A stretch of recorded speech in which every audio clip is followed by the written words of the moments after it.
Unbelievably, and I really do mean unbelievably, Matt Gaetz has withdrawn from the attorney general appointment that Trump has put forward for him. Probably the most controversial of the picks because he was presently subject to a House Ethics Committee investigation, aka he's a pedophile. You know, not that that's disqualifying within the GOP. I can't believe it. He backed out. That must be a really bad ethics report, huh? I had excellent meetings with senators yesterday. I appreciate their thoughtful feedback and the incredible support of so many. While the momentum was strong, it is clear that my confirmation was unfairly becoming a distraction to the critical work of the Trump-Vance transition. There is no time to waste on a needlessly protracted Washington scuffle. Thus, I'll be withdrawing my name from consideration to serve as Attorney General. Trump's DOJ must be in place and ready on day one. In other words, so for those of you who don't know, we know for a fact. Well, you know what? Hold on. I'll get the links. Fox News, my favorite news outlet. Take it away. We have breaking news this hour. Matt Gaetz is stepping down from his nomination to Attorney General of the United States. Many said this was the most contentious of the nominations made by former President Trump. Yep. And he has announced categorically that he will not be seeking confirmation to the post of Attorney General. Here are his words. I had an excellent meeting with senators yesterday. I appreciate their thoughtful feedback and the incredible support of so many. While the momentum was strong, it is clear that my confirmation was unfairly becoming a distraction to the critical work of the Trump-Vance transition. There's no time to waste on a needlessly protracted Washington scuffle. Thus, I'll be withdrawing my name from consideration to serve as Attorney General. So for those of you who don't know, Matt Gaetz paid a pimp some amount of money for continued access to multiple women to have sex with, including a 17-year-old girl, thus being complicit both in, well, having sex with a 17-year-old girl and also in child sex trafficking. ABC News just the other day released, and I don't know how they got a hold of it, but my guess is that it was leaked by one of the Democratic members of the House Ethics Committee. They got a hold of Venmo ledgers from Matt Gaetz, which were sent to two of the women who were in the deposition against him. So these are women who testified against him to accuse him of the crimes that he committed. And there are Venmo records of him giving money to that. Like, it's pretty joy. Hi. I like how some of them, he said, like, car deductible. You know what I mean? Like there was at the very first time, I guess, that he paid for a prostitute, he was like, I should not put in the Venmo description, thank you for the prostitution. So he put car deductible, and I guess like over time he kind of stopped caring as much. I don't really know. The House Ethics Committee that conducted this investigation, heard the testimony, so on and so forth, has voted along partisan lines. There's 5 Democrats, 5 Republicans. The 5 Republicans don't want to release the pedophiles on Gaetz. Democrats do, but you need a majority to release that information. That being said, there are like a million ways that you can release the information contained within the ethics committee without officially releasing it. One of those ways is just leaking it to the press. You can leak it to the press and like there's basically nothing anyone can do about it. Nothing stays secret in Washington. So it's pretty much just a matter of time until it gets leaked. I think that the Democrats, if they haven't already leaked it to the press, should. It's possible that this ABC News like Venmo screenshot was their way of telling Gaetz, you're f***ed if we decide to go through with this, like drop out. Keep in mind, like, this is pretty bad. I'm fairly certain the Venmo stuff was already leaked. Republish then, but it will leak eventually. It's bad enough. Like, think of how bad it has to be for it to hamper a Republican in their political journey. You know? How bad does it have to be? Basically, every single one of Donald Trump's cabinet picks is a sexual, miscreant of some form or another. Assault, rape, whatever. Accusations, deliberate. RFK Jr., we know him and the nurse lady. Hegseth has a rape accusation against him. Matt Gaetz, child sex trafficking. It's the whole Roy Moore ran as an open pedophile, right? Yeah, that was his campaign slogan. Anyway, him stepping down is incredibly funny, like unbelievably funny. I know the Democrats are going to waste this opportunity because the Democrats get called pedophiles like 50 million times a day. And this is really their opportunity to say, like, just dig into them for this. But I don't know if they're going to. It's probably pretty bad, but they also just hate him. No, they do hate him. Trump's DOJ must be in place and ready on day one. I remain fully committed to seeing that Donald J. Trump is the most successful president in history. Look, Griff, this was quick. I mean, the appointment came as a surprise to many, and we will see what happens. We know the deputy is Todd Blanche. That was Trump's attorney in his case with Alvin Bragg here in New York. Many suspected that if Gaetz did not make it through, that perhaps Blanche would be elevated. Well, we'll see where it goes. And I think really the question over what Matt Gaetz does next is really fascinating because he resigned from the current Congress. He was elected to the next one, but his resignation officially set in motion Governor DeSantis standing up a special election quickly. Gaetz's district in the Panhandle is very Republican. It was always going to be a Republican that replaces him. The question now is, will he looks so evil? He mostly just looks stupid to me, to be honest. His own special election to try and get reelected back to Congress. And the question about, there was clearly, Kayleigh, pressure building, sources at Capitol Hill telling me and every other reporter in Washington that this ethics report was likely coming out. And now, maybe that's up in the air now that he steps away, or maybe it accelerates. Was Gaetz a worse option than the Texas AG freak? No, if Ken Paxton goes through rather than Matt Gaetz, we're going to miss Matt Gaetz, to be honest with you. So in terms of like whether or not this is good from a utilitarian perspective, that really depends on who comes up next, like who the next Trump appointee to Attorney General is. So I guess we'll see how that goes. You know, I guess we'll see who they replace it with. Maybe they find somebody who's even more pedophile. It's possible. Maybe. Accelerates it. That's yet to be seen. It is yet to be seen. You know, Harris, so he resigned from the 118th Congress. And when he gave his speech on the House floor announcing that resignation, he said, I do not intend to take the oath of office for the same office in the 119th Congress. So you have to ask, does he now take that back and try to be a congressman, or does he go away? He said, but you caught what he said. The same office. Yeah. His face, man. If Michael Waltz, congressman, moves on in his nominated post, if Marco Rubio, senator, moves on in his nominated post, he's got some positions to work with there in that state. Could it be Matthew Gaetz? I think it's really telling that even over here on Fox News, they're not really defending him. You know what I mean? Like, they're not saying, you know, the Democrats with their lies and deceit have bullied our glorious Matt Gaetz out of whatever, you know. They're mostly just commenting on it matter-of-factly because nobody likes him. He was only picked as AG because he's so loyal to Trump, you know? That's his only redeeming, well, not really redeeming, but that's his only, like, qualifying characteristic. Incredibly funny stuff. Yeah, no, there's a lot of information on him that's already leaked with regards to his sexual impropriety. It's possible that it's a lot worse in the full committee report, and we don't actually know how bad it is. It's difficult to say. I feel like anytime we have Matt Gaetz on the screen, no matter what the subject is, most of the conversation devolves into how uniquely ugly and repellent he is, which is true. I don't deny this. It does keep coming back to that. It is remarkable, you know. He embarrassed the GOP by sacking McCarthy. They all hate him. Well, I mean, this is, I've said this before, but like, keep in mind, Trump is not the only person with an ego in DC, you know? We talk often about Trump's ego, and obviously he's the kingpin of the whole operation, but I can't imagine it feels very good for a majority of Republican senators and members of the House who are largely powerful, wealthy, genteel, well-educated people who are evil, you know, obviously. I'm not defending them in any way, but they belong to what they perceive to be like the upper crust of society, and then having like Matt Gaetz or Marjorie Taylor Greene march in and make a huge name for themselves by being very loudly stupid. I can't imagine they like that very much. And we do have like a long-standing Republican tradition of there being more like upstanding, upper class, refined, evil people who get annoyed that they get dragged down by adjacency to the stupid evil people, you know? So there's like multiple egos at play here. Great graphic. It's not a Russian spy ring. It's a Justice Department graphic showing Venmo payments to girls by Gaetz and Greenberg. Is Blue Sky really popping off this much that George Takei is getting 22,000 likes on a post? Is it? That's like almost as much as he gets on Twitter. Yes? Fine. I'll like properly make and promote a Blue Sky. Get over to Blue Sky. Yeah. Okay. Shut up. No one uses Twitter anymore. That's not true. I see tons of neo-Nazis over there.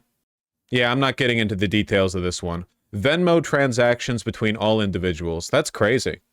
I'm just like, I understand that I'm not really addressing the core of the issue here. I understand this. That being said, is it not insane that these people are using Venmo and not paying in cash? You are literally doing child sex trafficking. What are you doing? I guess it's just maybe this is like a crime media thing where, or you watch too much Dexter and you think like, yeah, man, police and criminals are constantly engaged in this like dance where they're both trying to outsmart each other. And then it turns out that most people on both sides are just incredibly stupid and lazy. Yeah, they can't even like conceive of anything. Instead, ask yourself how many times they did pay in cash. I guess that's a good point. It could have been like 10 times as many, but it also could have been like none at all. I don't know. It's crazy. It just shows how easily they think they can get away with it. I mean, they can get away with it. I mean, it's not like Gaetz is getting arrested. He's just narrowly avoided becoming the single most powerful legal authority in the entire United States, with like basically no legal experience, like basically no experience lawyering, being elevated to the position of Attorney General of the United States purely because he's loyal to the fascist currently in charge. And only because he turned it down. Yeah, it's pretty surprising. That being said, I really do wonder what the underlying story is here, because this is Donald Trump's response. I greatly appreciate the recent efforts of Matt Gaetz in seeking approval to be Attorney General. He was doing very well, but at the same time didn't want to be a distraction for the administration, for which he has much respect. Matt has a wonderful future, and I look forward to watching all the great things he will do. So, Donald Trump, if it was really Republican senators just bullying him out of the post, I feel like Donald Trump would be a lot more aggro here, you know, about rhinos or whatever. I don't know, because like keep in mind, he was a loyalty pick. It wasn't just like he was another interchangeable bureaucrat. So it makes me wonder about the severity of the document, or if it was like internal pressure, like people getting to Trump as well. It's possible that Trump pressured him into dropping, or someone around Trump, because it turned out to be too untenable. Well, Twink, he won his re-election for House, so he could go back into the House. Either way, it's pretty funny. Senator Gaetz pass it on. That's a whole different thing. What are you talking about? They want him to replace Rubio? Okay. They could appoint him to fill Rubio's seat before a special election. Conservative Christians were also unhappy with Gaetz' nomination. Who the f cares what they want?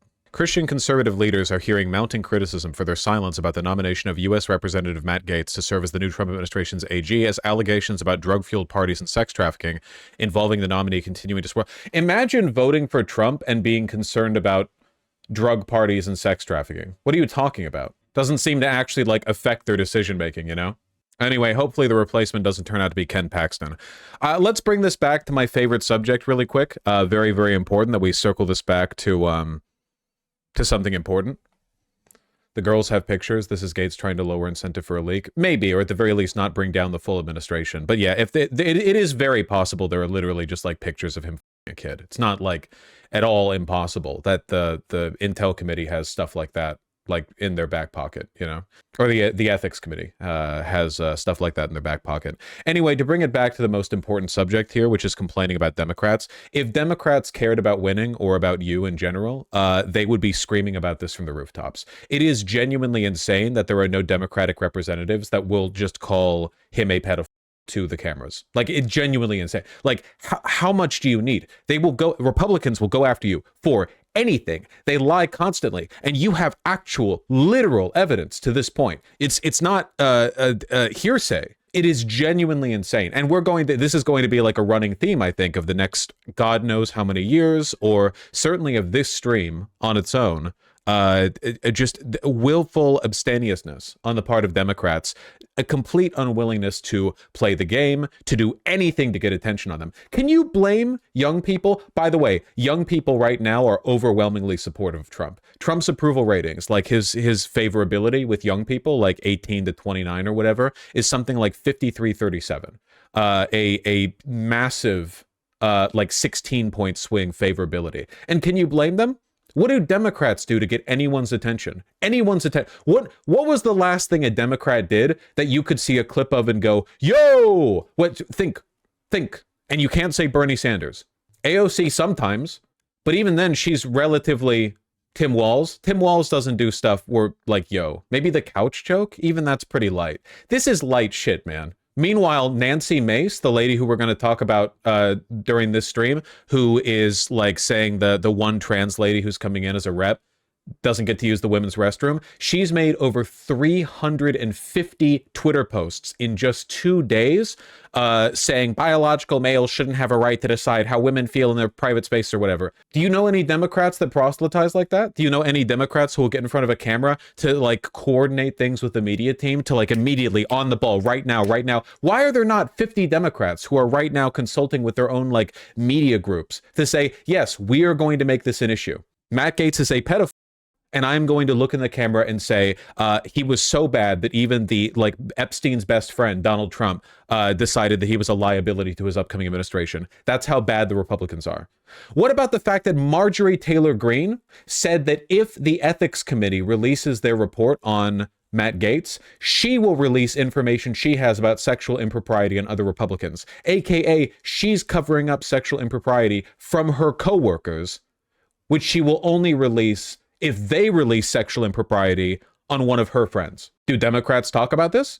Have you seen Democrats like doing a slick video where they walk to the camera and talk about any of this or explain how like insane this all is? They suck so bad at messaging. They don't care about you. I see Dems talk about this stuff all the time. Mainstream media just refuse to cover them. Bullshit. No, none of these excuses anymore.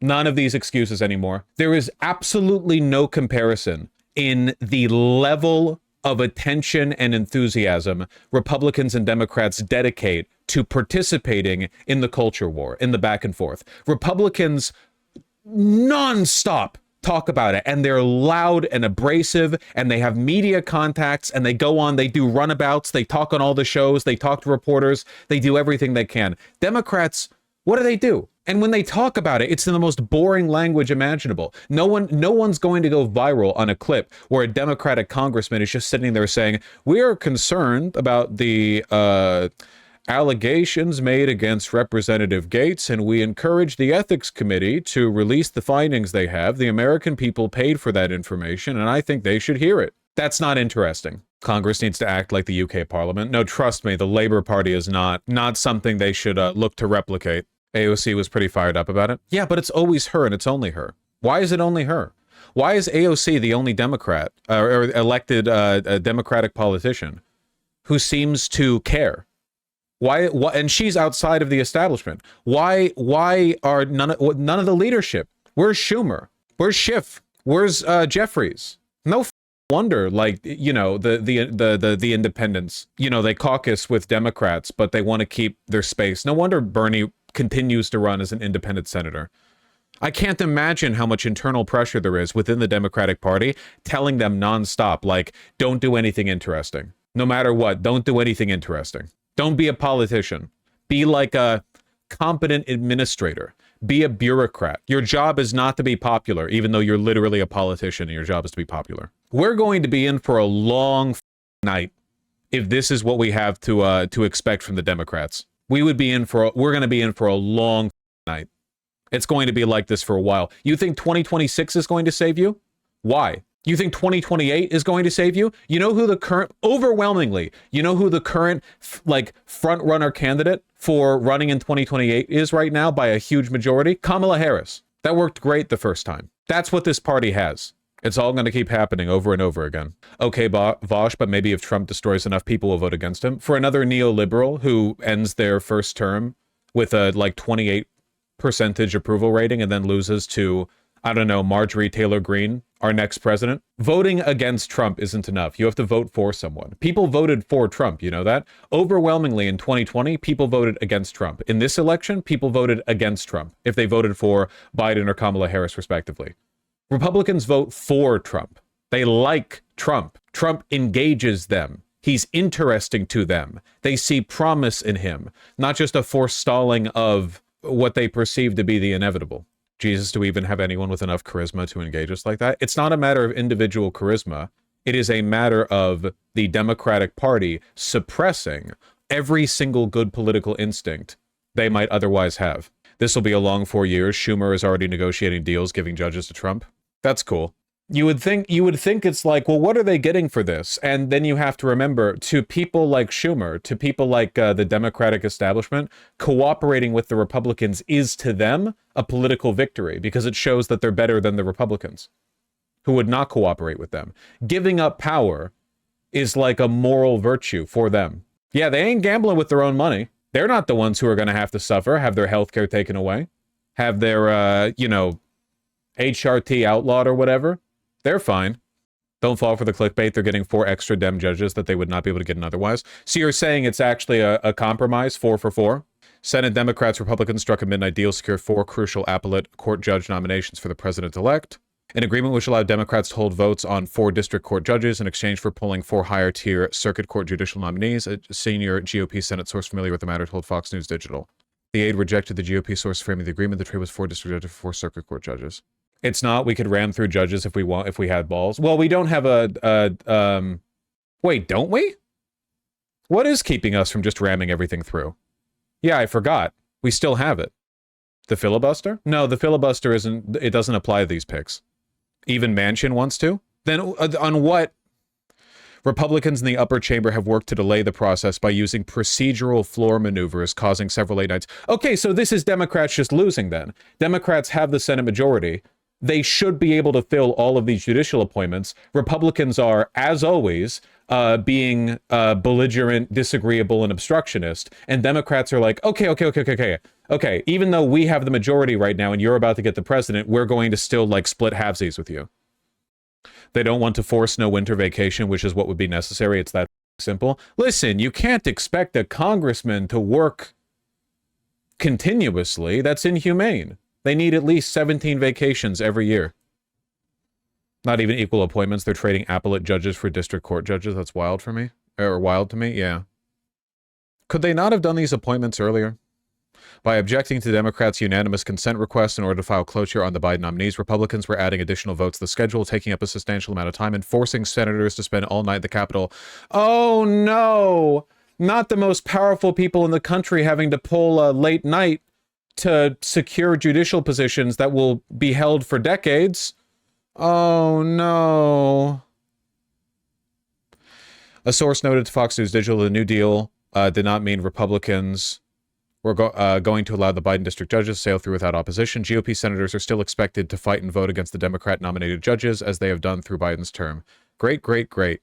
What do you want to bet, like, Republicans renege on their half of the deal anyway? Dems literally stayed overnight just this week to pass multiple judges while Trump and Elon took GOP senators to SpaceX launch. It's not a problem of Dem commitment. Masagui, it is always a problem of Dem commitment. Are you really telling me there's no way whatsoever this could have been done earlier? I mean, I recognize there might be a procedural thing that I'm missing on this, but I think you might just be a bit of a shitlib. They hate you, man. They really do. They don't care about you. Why are you calling me a lib for explaining procedure? Well, you are a lib. I mean, you shouldn't take it as an insult. I mean it as one, but you shouldn't take it as one. You have to own that, you know?